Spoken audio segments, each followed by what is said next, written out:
This is Sudhi from ESL IIT BHU. And now moving on with the schedule. ESL IIT BHU, in collaboration with Innovation Technology Transfer Office, welcomes you all for the webinar on the topic how to register your startup. For this webinar, we have Ms. Ripple Nagpal as our main speaker, who is experienced startup lawyer and a company secretary with demonstrated history of closely working with startups, skilled in performing internal audits, expert in handling company secretarial work and ROC related work. Now, I heartily like to over the mic to Ms. Ripple Nagpal to share her pearls of words with us. Over to you, madam. Thank you. Thank you so much, Sudeep, for a brilliant introduction. I shall start now by sharing my screen so that the presentation is visible to you.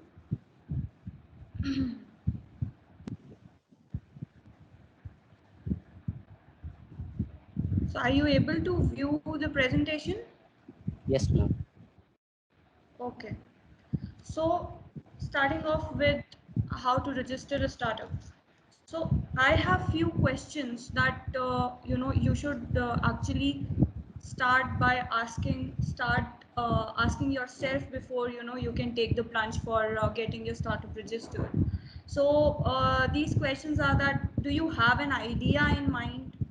Do you have an idea to implement that idea in your mind? Do you think you can monetize your idea by doing business? Do you have the resources to do business? Do you have people with whom you want to associate? Are you ready to take the plunge and build your brand? If all the answers to the above questions are in affirmative, then fasten your seatbelts because you are now ready to form your own startup. So, starting firstly, uh, how do you define a startup? What exactly is a startup? So, in general parlance, a startup is a formal, organized structure through which business could be set in motion and be established over a period. A startup is a company or project begun by an entrepreneur to seek, develop, and validate a scalable economic model.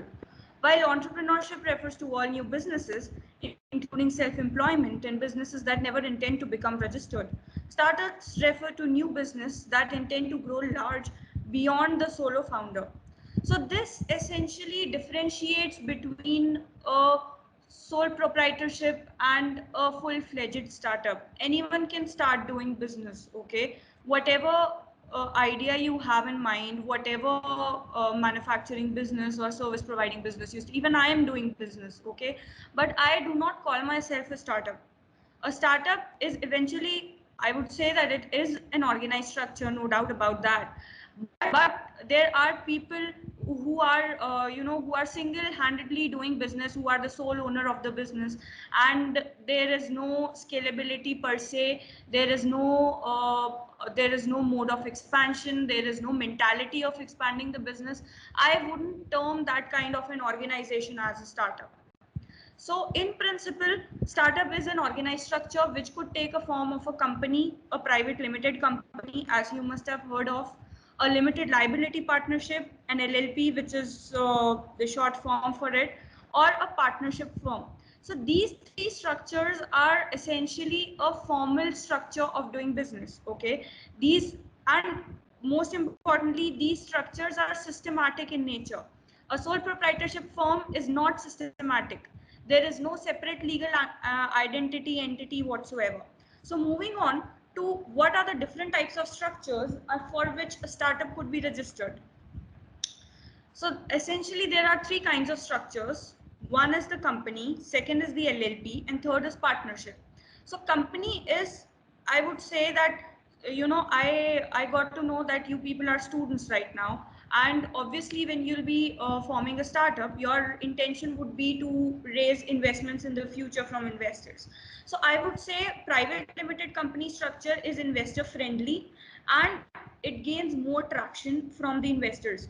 Investors, especially foreign investors, don't really appreciate investing into LLP or a partnership firm. So, forming a private limited company, it is generally governed by Companies Act 2013, and it requires two or more individuals to be shareholders or directors. Now, company can also be further divided into various subcategories. One is one person company, second is public limited company, and third is private limited company. So you must be wondering that if there is one person company, then what is the difference between one person company and sole proprietorship? So one person company has its own limitation, because investors generally think that, okay, is there if there is only one founder in an entity, they won't generally invest into that specific entity, because there's only one individual involved, and that individual is going to take the onus or and the responsibilities of the whole business. So, and in case of sole proprietorship firm is completely an unregistered business. It does not need any kind of registration with any law. It can just be started by the businessman who owns a PAN. So if you are having a PAN card and you can apply for a GST registration, you can start doing business. That is how a sole proprietorship works. But in case of company, in case of one person company, it also gets registered under the law. It is also known as a formal structure. But the issue is that one person company does not gain a lot of traction from investors. So I am here talking in this presentation. I am only focusing on private limited company, because in case of public limited company, there is a lot of cost that is involved in terms of compliances, and there are three people who are required to form a public limited company. Three people as directors and seven people as shareholders. So to gain this many number of members, it becomes quite difficult to manage business initially when you are starting up. Of course, when you have when you are planning to go listed, when you want to get your IPO done, obviously then you can convert the private limited company into public limited company. But for starting up initially, it is always advised to form a private limited company. Now, the third most important point here in case of private limited company is that the compliance cost. So there are certain compliances which have to be followed by each structure, whether it's a private limited company or an LLP or a partnership. But the cost involved in company, I would say that it was higher earlier, but due to the Startup India scheme that has been launched by the government and various other schemes that have been launched by the government of India, the compliance cost has lowered down and it has become moderate to low, I would say. And there are other freebies that are offered by the government of India in this regard. Fourth is separate legal entity.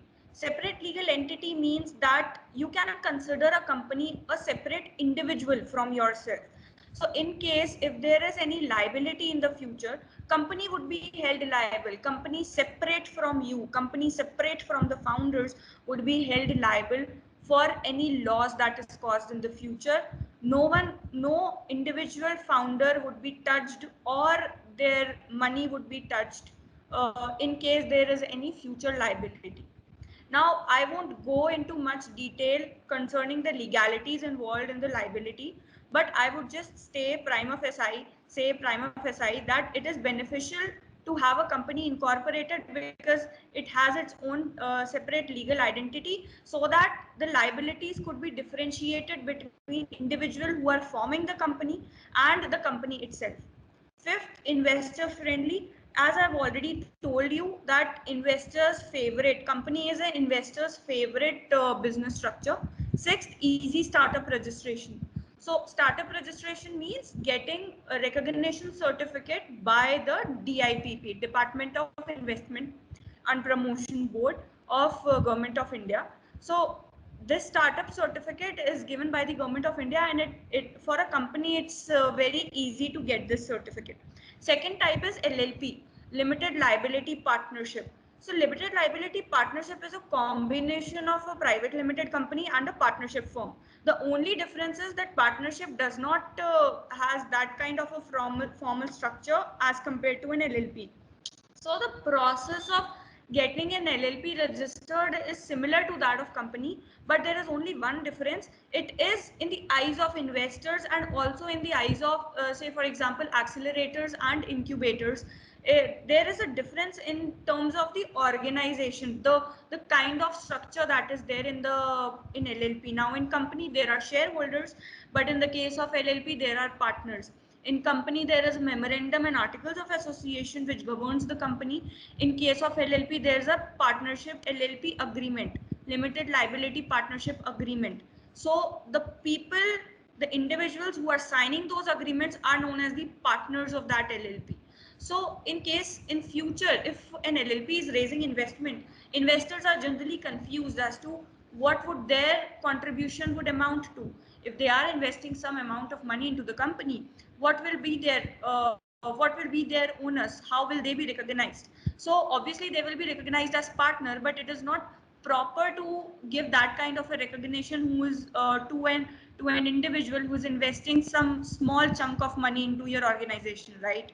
So in terms of company, when an investor is investing money, he shall be recognized as a shareholder, but he shall not be held responsible for running the business of the company, right? But in case of LLP, if he is recognized as a partner, then obviously he may be held responsible for running the day-to-day businesses of the organization. So that is why I was saying that LLP is not very investor friendly, although it does have a separate legal entity, and the compliance cost is also on the minimum side as compared to a company. But I would say that in current scenario, the cost of compliance for company and LLP are almost same. There is no there's not a very huge amount of difference in terms of costing. So that's there. And easy startup registration. In case of LLP also, you will get a startup certificate easily, like in case of company. Now coming down to partnership firm. Partnership firm is also formed by executing a partnership agreement. So when three individuals who intend to start an organization, what they do is that they execute a partnership agreement, and they stipulate all the terms that are there, that how the business would be conducted and what all terms shall be there, how much money that the partner shall be investing into, how much salary that they will be drawing. That is all stipulated in the partnership agreement, and that agreement may or may not get registered under the Partnership Act. So that is the reason why I was saying that partnership firm is not exactly a formal kind of structure, is not exactly a formal business, because there's no mandate that a partnership firm needs to be registered with any government agency, with any government authority. In case of partnership, there is no separate legal entity, like how I described how a company can be treated as a separate legal individual, as a separate legal identity. In case of partnership, there is no such concept of separate legal entity. If the partnership has executed an agreement, and there is a liability that is arising for the partnership, then the partners as individuals shall be held liable to meet that liability. Now when we say liability, what does liability mean? So by giving you an illustration, I would explain this. Say for example, your partnership firm has executed into an agreement for supplying certain services, but due to some reason, like say for example there is COVID and you are unable to provide those services, but you have already taken advance, okay, and yet you are not able to provide the services. So in this case, you have already exhausted the advance funds that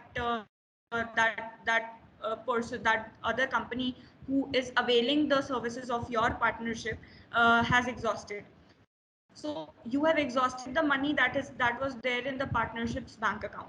Now the person, your client, is expecting a refund. What will you do? In case of partnership, individual partners shall be held liable to repay that amount, to repay the advance, okay, that they have received. But in case of private limited company, shareholders won't be held liable. So that is a very essential difference, and that is what makes a private limited company structure favorite for individuals who genuinely and definitely want to do business and want to expand it in the future. So these are the three essential basic structures of before you can get the startup registration certificate. So I hope you are able to understand uh, moving on to best suitable structure. Now you must be wondering that okay, there are three structures available, and you don't know how to choose which one for you. Obviously, by you must have made an idea in your mind that private limited company is best suited for you, but it also has its pros and cons. Okay, so you need to weigh all those pros and cons before you actually start doing business. So here are four factors which you should you should weigh before you can start doing business. Okay, so first is size and scalability of business. So initially I mentioned to you that there are individuals who do not have any intention of expanding, right? Who do not have any intention to expand their business, or to gain more traction, or to raise investments from foreign investors, or for that matter to approach accelerators or incubators or VC funds for raising investment. So for such kind of businesses who just want to do business just for the sake of it, or who just want to try that, okay, let's just try selling this product. If I am successful, I will get into a more formal structure by forming a private limited company or an LLP. Otherwise I'll leave it, there is no loss for it. So you need to consider this factor essentially, because there's a huge cost involved also in forming a private limited company. So I won't say it's very humongous. I would say a considerable amount as compared to a sole proprietorship firm. So as I mentioned to you earlier, that for sole proprietorship firm, you do not need anything. You just need a PAN and your GST registration, and you can start to do business from tomorrow. But in case of private limited company, you need some amount of time, some amount of money to invest, for starting up of your bank account, for giving to professionals, for getting the registration done, for the registration fee. So all these factors are also to be considered. So size and scalability here is okay. So I generally suggest my client that okay, what you can do, make that product, release that product in the market informally before you form a company. Okay, now I am not saying that that would mean that okay, there could be a breach of confidentiality, or that you think that that product is so disruptive that people would start copying it. I am not dealing with that. I'm not talking about that. If you think that that product is disruptive and it has a very unique niche to be copied, then I would obviously suggest that you go for registering a private limited company and get your IPs registered on that particular product. But if you think that the product which is already there in the market, but you don't know how to market it, you don't know whether you'll be able to sustain that kind of business pertaining to that kind of product, then I would suggest that just go informally first. And if you think convert that informal structure into a formal structure. Second is future investment. Now again, I've already mentioned that to you. So moving on to future investment, as I have already mentioned to you, that if you have an intention of raising an investment from foreign investors or VCs or accelerators, or for that matter angels, then obviously go for a more formalized structure like a private limited company or an LLP. But in case you have an intention of not getting an investment, you do not want any outside involvement, you can just run your business, and you don't want any third person's involvement in your business activity, then I would say that you don't have to go for a formal structure. You can start informally at least. Now moving on to the third factor, the risk bearing capacity. Now first and third factors are actually interrelated. So if you think that you are able to manage the risk, if you think that if you are able to take higher amount of risks, then obviously you can go for a formal structure. But in case you think that okay, let me just see whether this business is viable, whether whatever business I'm doing right now, is it viable, will I be able to survive, is it sustainable? If you are having these kind of questions, I would suggest that first start informally and then formalize it. Fourth is capability to meet initial cost.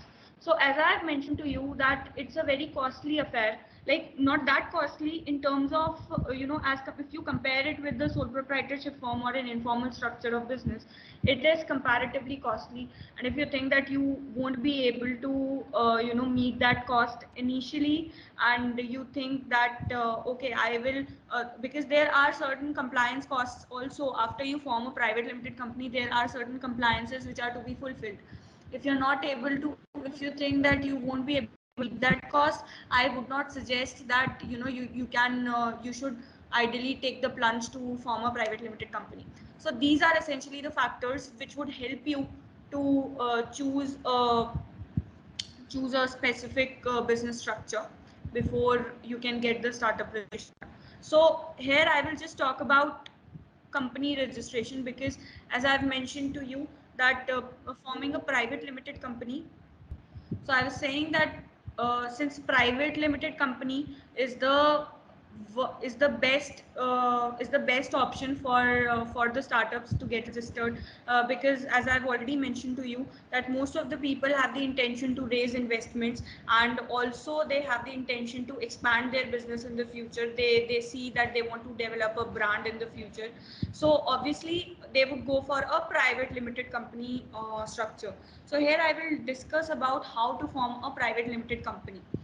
So on 1st of October 2016, the Ministry of Corporate Affairs has introduced SPICE for simplifying incorporation of a company through online application. So earlier what it used to be like, it used to be that there were offline forms which had to be filled individually, and they had to be uploaded on. So for company registration process, I've already mentioned that it's better to get a private limited company registered if you have that kind of a mindset that you want to expand your business and you want to build a brand. So essentially, there are two steps which are involved in getting your company registered. First is that you need to get your company's name approved, and second step is that you need to get your company registered. So going on for name approval, you need to ensure that you choose a very unique name for your company. Now how will you check that whether the name that you have in your mind is similar to probably similar to any other business that is existing in the business domain. So for that, what you need to do is you need to go to this website, mca.gov.in. It's the website of Ministry of Corporate Affairs. Go to MCA services, check company name. You need to click on that. This screen would appear here, that see, like what I have checked, that if these names are available. So say for example you want to check a company name by the name of Damai. Let's see if there is any name. Need to click on search.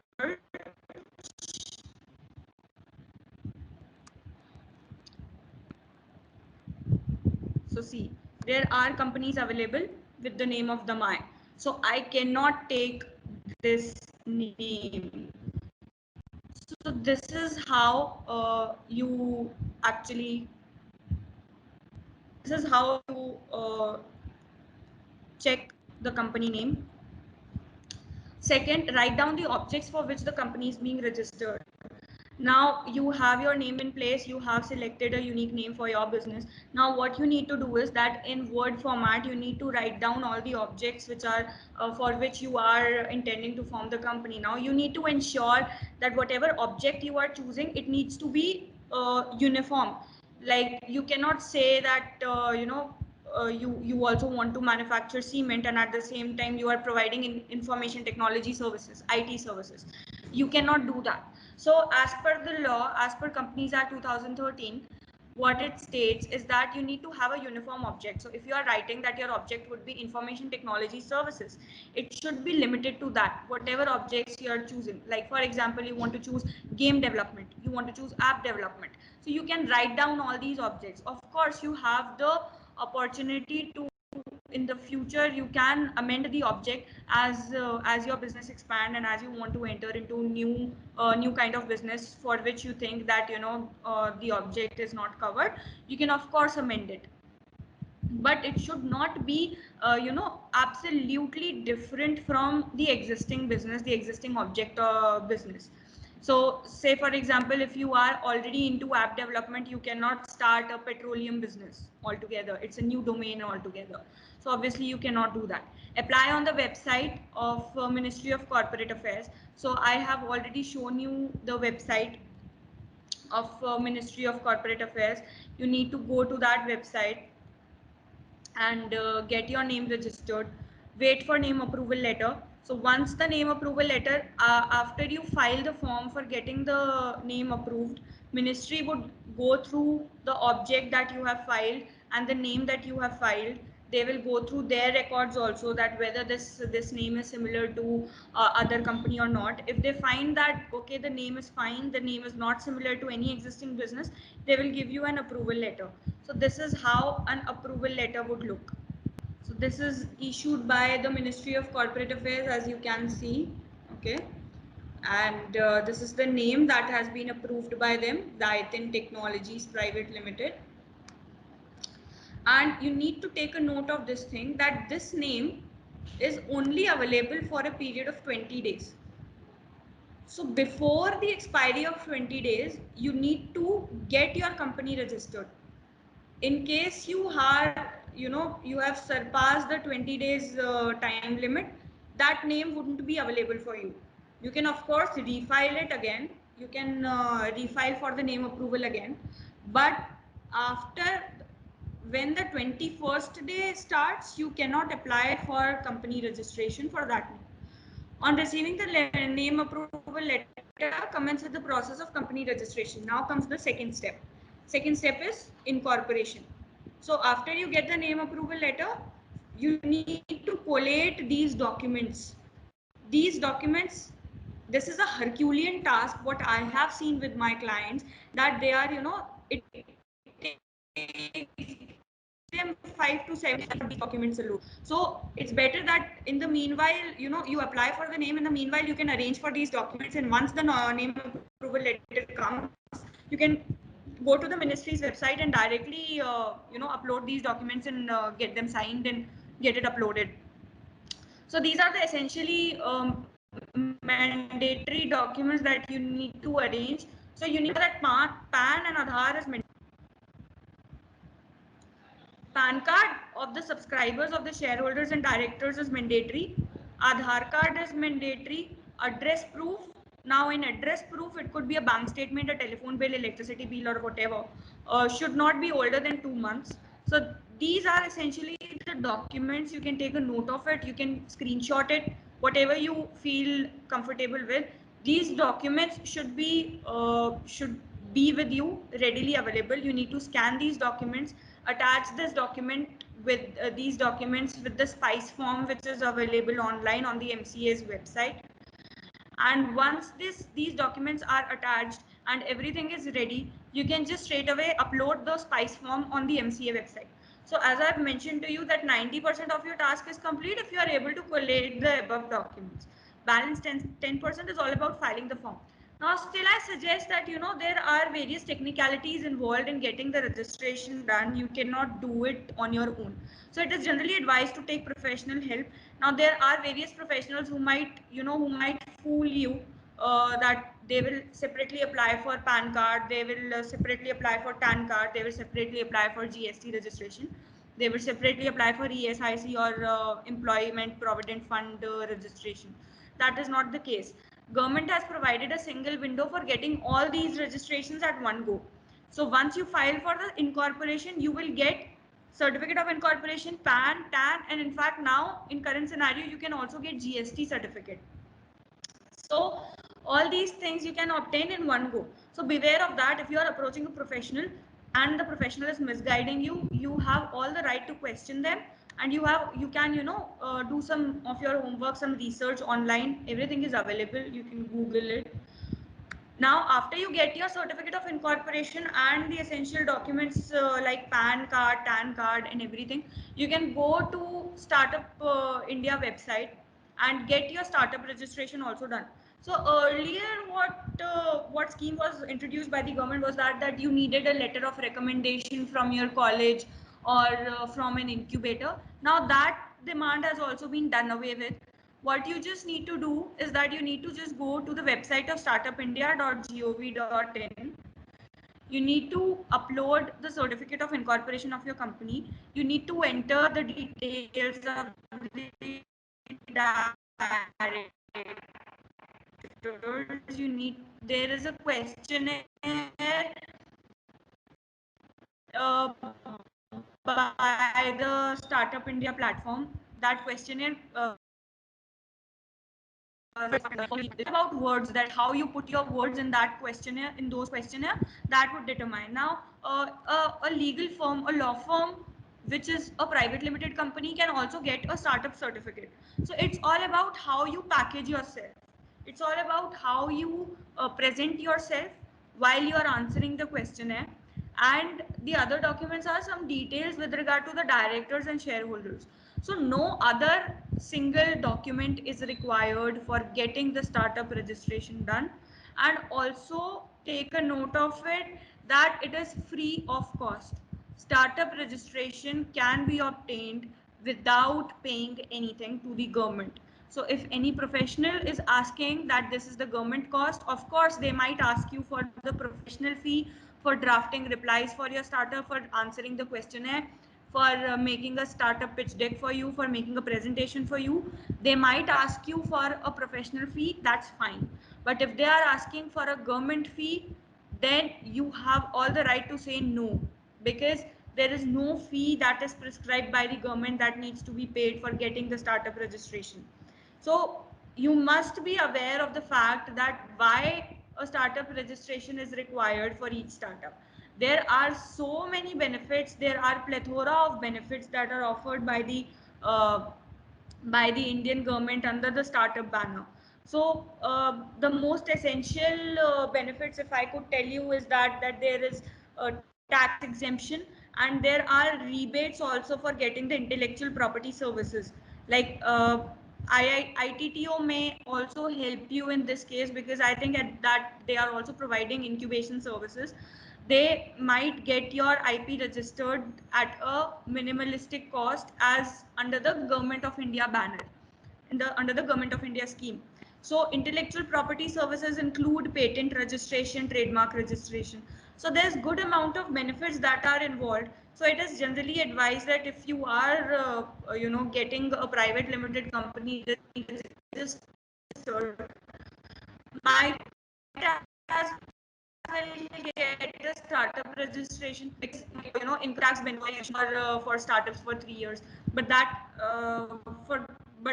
startup has to meet another criteria for its registration. After getting the startup registration, only that is possible.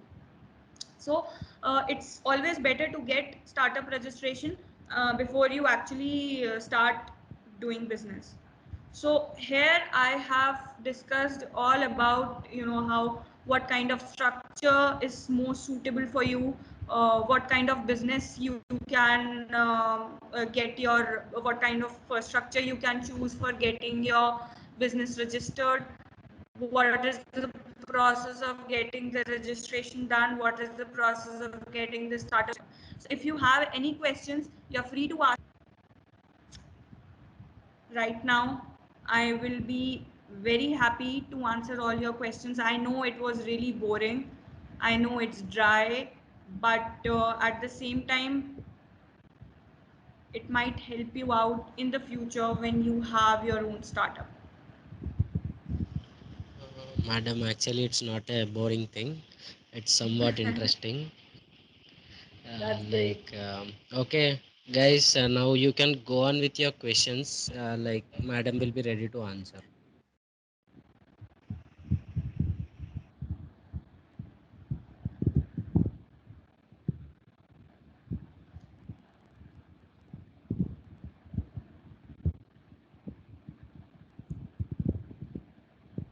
So any questions you have, people? Ma'am, ma'am, I have my website and I want to register it as a private limited. So, Okay. what address should I provide, like in the documents? Because I have not like rented a office for it, because I am working for that website. Okay, so you can provide your home address. That is also fine.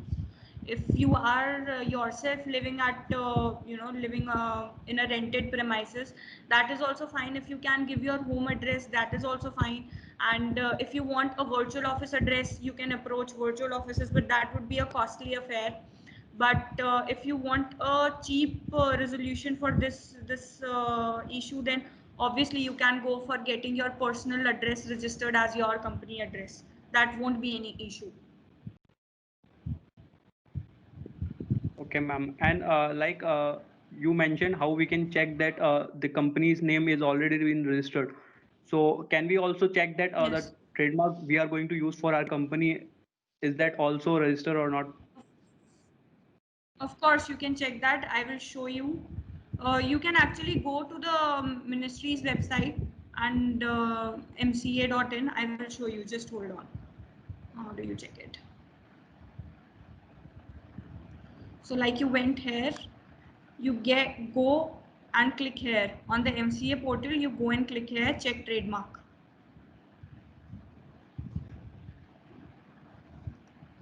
This comes now. If you want to check for the name of any company or any trade name or any trademark that you want to opt for, you can just write it here, write the class here.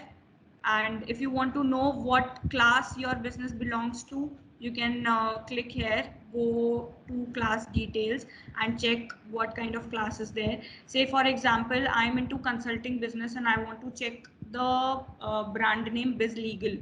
Okay, so I will type Biz Legal here, check the class. I will type consulting, legal consulting. I would, even if I write the term legal, it would appear. So see, legal services, the class is 45. Now you go to website, IPI, click class 45 and search.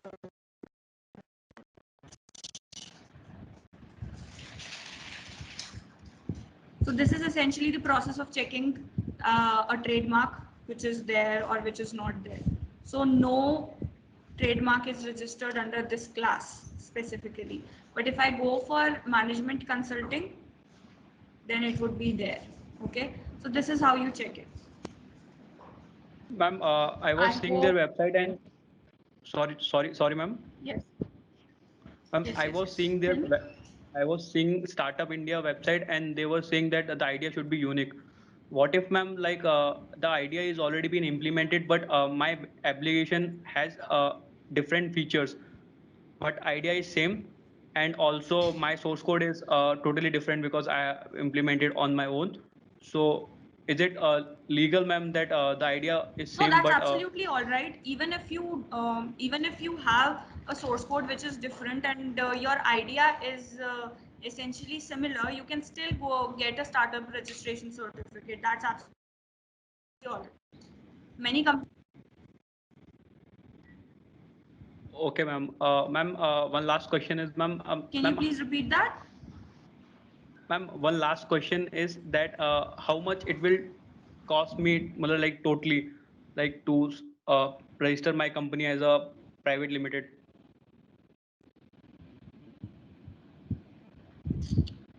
I'm unable to hear you. Sorry, ma'am. I'm repeating. Hello, ma'am. Am I audible, ma'am? Hello, ma'am. Am I I'm audible, unable ma'am? to hear you. Can you repeat that, please? Am I audible, ma'am?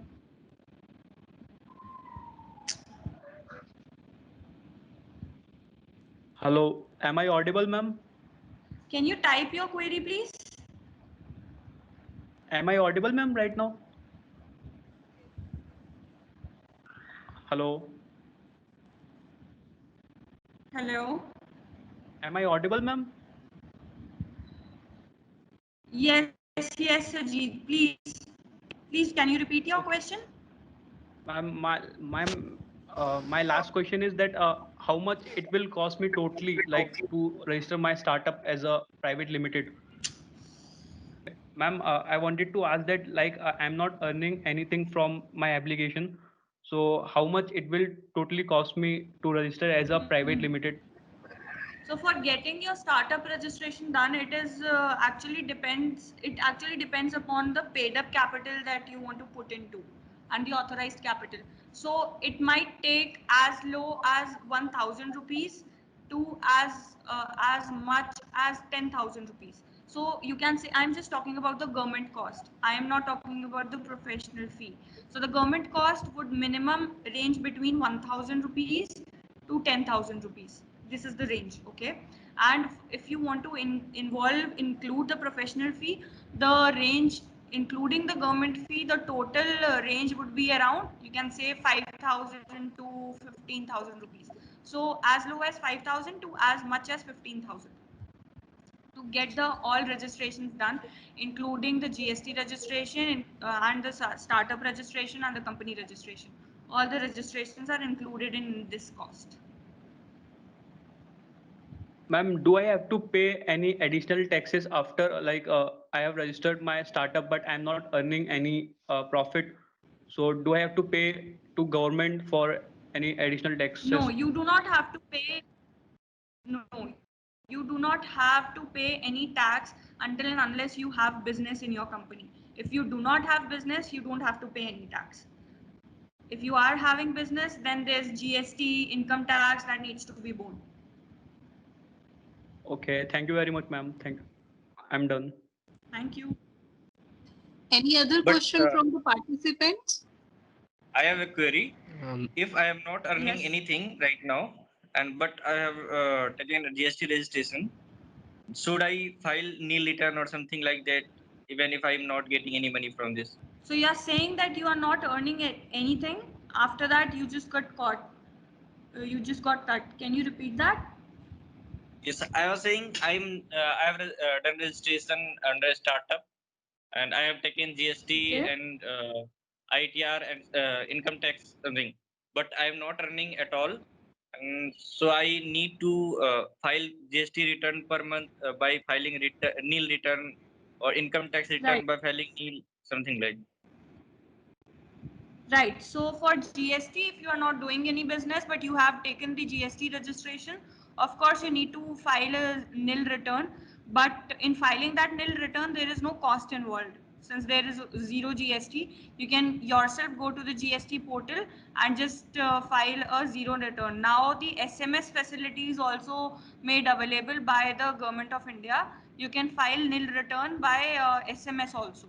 So it's not that costly. And with regard to income tax, there is an audit that takes place for a private limited company. But if you are talking about an individual, then of course it shall depend upon the income. If you do not have any income, then there is no tax that needs to be borne by you.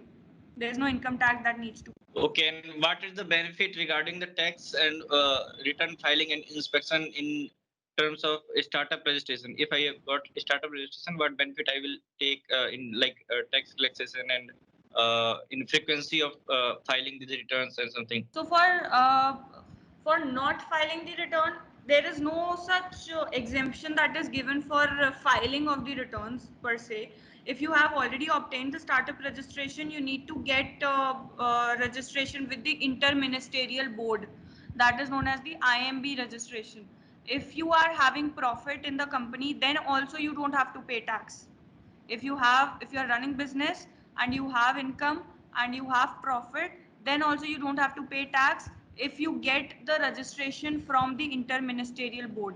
But with regard to filing of the returns, even if you have startup certificate, there are certain exemptions with regard to labor law, that there are returns that had to be filed under the labor law that need not be filed now. But in case of GST and in case of income tax, even if you take the startup registration, then too you need to file returns. There is no such exemption with regard to filing. Okay, Ripple, I just have one query. Sure. What are the rebates or tax benefits which are given to the startups? So in terms of tax benefits, if I say, there was a separate session that I conducted specifically dealing with tax implication on startups. So if we talk about tax implications, there's income tax, which is completely, exempted for startups for a period of 3 years, provided that they take registration from the interministerial board. And in terms of rebate, if I say, there is no tax rebate per se, but there are rebate on fees with regard to intellectual property registrations, that if you go for patent filing after getting the startup registration done, 75%, I think 70 to 75% fee rebate is offered by the Yes. government of India. And the other, like in terms of GST, there is no such exemption for startups under GST. But in terms of income tax, there is also one more benefit that is offered. That is that carry forward the you can carry forward the loss which is there in specific year, and carry it forward to another year, so that you don't have to pay income tax in any of the 2 years. So these are also certain exemptions and benefits that are offered, provided that you have gotten the startup registration, and after that you have obtained the IMB certification, interministerial board certification. Okay. Thank you so much, Ripple. Thank you. One last query I have. Sure. I've registered under a startup, and I'm giving service to other people.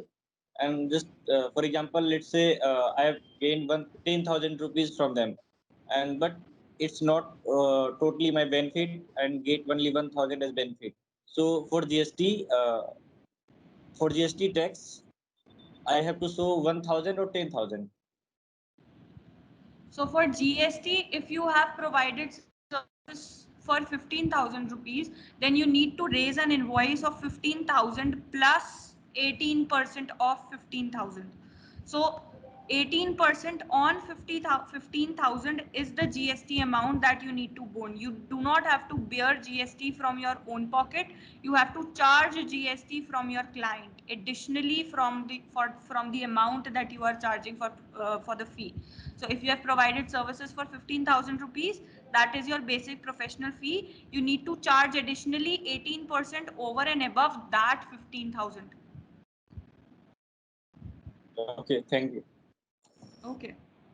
Any other question regarding registration, regarding structures of business? Hello. Yeah. Ma'am, do we need to register the company before starting the business or after starting the business?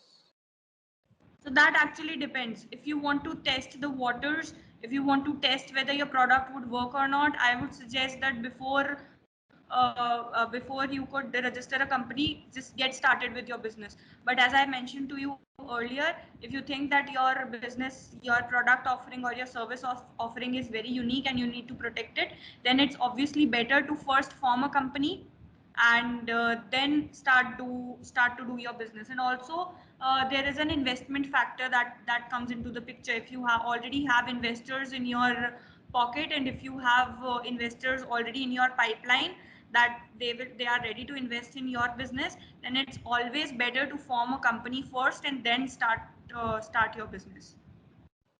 Thank you, ma'am. Okay.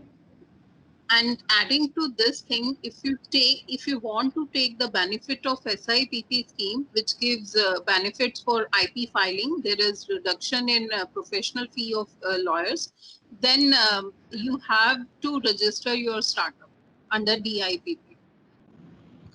Can you summarize on the screen about the initial registration process?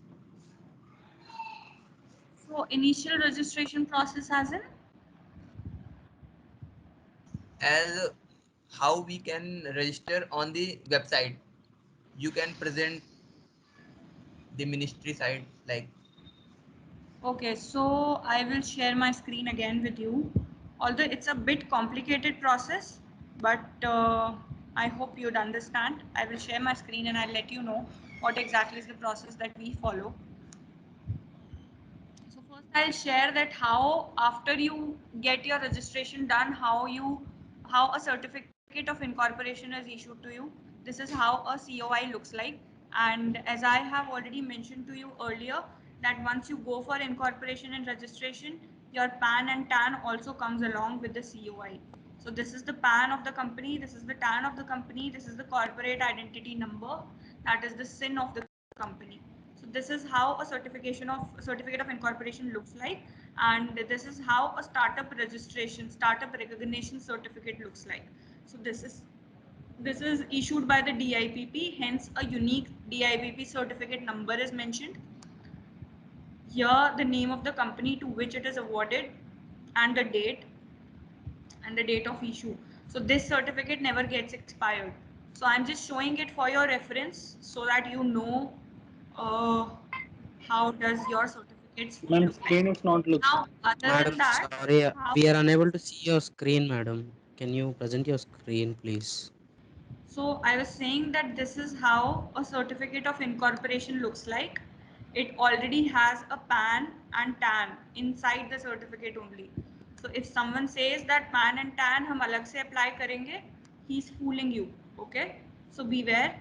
Certificate of incorporation looks like this. It has the name of the company, it has the certificate identity number, it has PAN and it has TAN, and it needs to be digitally signed.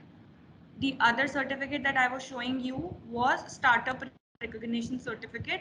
So it has a certificate number allotted by the DIPP. It is a unique number that is allocated, and this is how the name of the company appears, and the date of issue is also there. So this certificate never gets expired. It is always there for you. So regarding the process of getting the company registered, first you go to MCA services, then you go to Spice Plus. Now it might take some time to load because this government website generally runs a bit slow. So you need to first register your login ID here. Do it.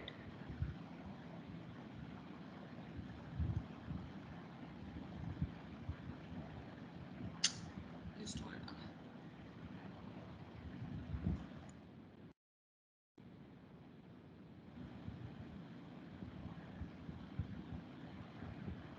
I think there's some issue that is going on the website itself.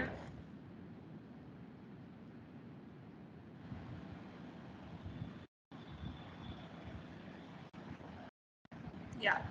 So after logging in, you go to MCA services, Spice Plus form. So this is an online form, mind you, and it is divided into two parts, part A and part B. Part A is for name approval, as I have already shown you on my presentation, and part B is after you get the name approval, the certificate, the name approval letter also I showed you. This you go for new application. Click on new application, type the company. Generally it is new company. So if you are getting into private limited company, which would be a profit earning business, then you choose this option. Otherwise you can go for private OPC if you are choosing one person company. So we are choosing new company, private, category, company limited by shares, subcategory, non-government company, main division of business, that you need to check. Like if you want to get into manufacture of radio, it would be 32. Accordingly, there are various divisions. You can check it on the ministry's website, main division of industrial activity of the company. You can type it on Google and you can find it. You need to choose the name of the company for which you need to get your registration done. I want to get, say for example, Cash Ion FinTech. Version of FinTech. So here you need to choose the object, like how I mentioned to you while presenting. The main object you need to choose. Say for example, you have chosen a main object and you need to convert it into PDF file. You need to attach it. Auto check. Now the website would automatically check. So this name is already registered. So you cannot proceed further until and unless you have a unique name. Okay. So after you get, only after you get the name approval letter, only after that you can, go to the second step and search for and open the Spice Plus Part B form. Okay. Before that, you cannot open Spice Plus Part B, but still I will try to show you if I have any other company which is pending, of which I have obtained the name approval letter. So once you get the name approval letter, you go for existing applications.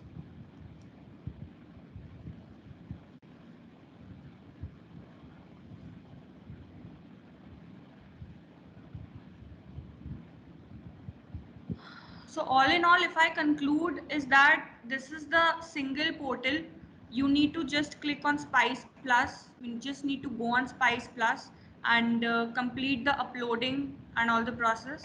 If you need any assistance, if you need any help, I am just a one call away, and you can just call me and ask anything you want. Till the time this is loading, if anyone has any other question, please shoot up.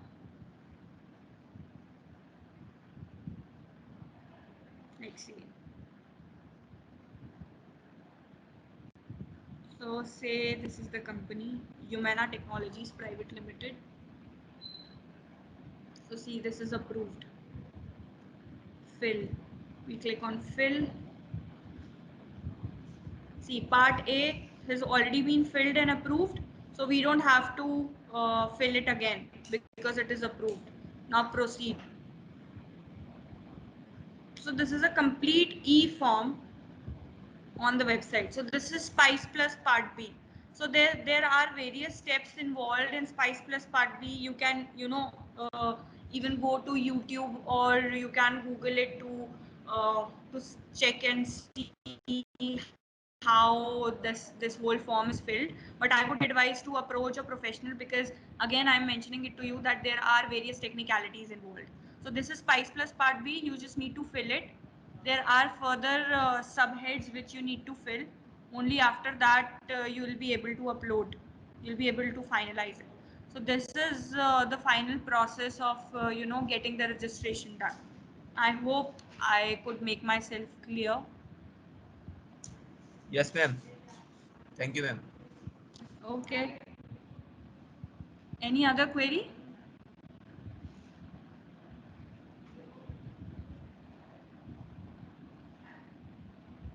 Any other question? Anyone Okay, has any guys. other question?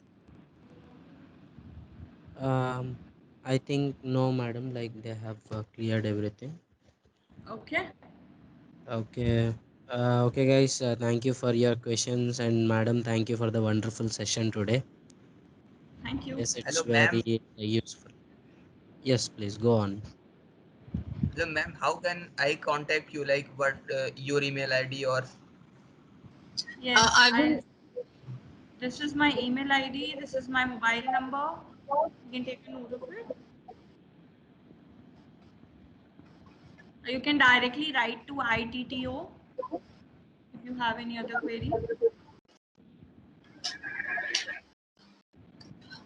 Tanishq and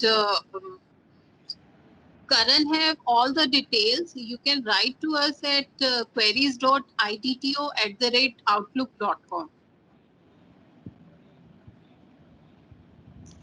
Okay. Okay. Thank you, ma'am. That's about it. Thank you. Thank you, Ripple, for the wonderful session. And on the behalf of Innovation Technology Transfer Office, I thank all the participants and ECEL IIT BHU for giving us this opportunity. Thank you so much. Thank you, Seema. Thanks everyone for being so patient. Thank you. I'm signing off. Ma'am. Okay. Thank you, everyone. Thank you, madam. Thank you.